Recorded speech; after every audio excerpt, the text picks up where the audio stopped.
আমি যখন একটা ড্রামার মধ্যে আসিলাম, মানুষগুলা সবাই, আমি একটা কষ্টগুলো শেয়ার করি, আমি যখন একটা ড্রামার মধ্যে আসিলাম সব মানুষগুলা সেটা সুযোগ নিয়ে আমার রোস্ট করলো।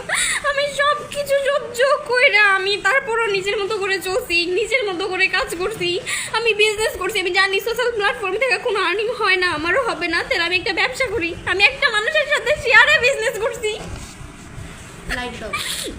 যখন আমার মনে হইতেছে আমি শেয়ারে বিজনেস করে কিছু হইতেছে না, তাহলে আমি একা কিছু করি।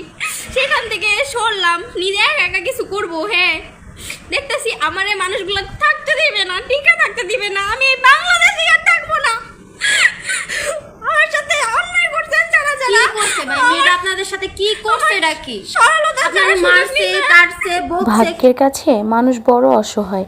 কাউকে কষ্ট দিয়ে কেউ কখনো ভালো থাকতে পারে না, সুখে থাকতে পারে না। এটাই বাস্তব। আর আপনি যদি সঠিক হন তাহলে সেটা আপনি নিজের চোখেই দেখতে পারবেন।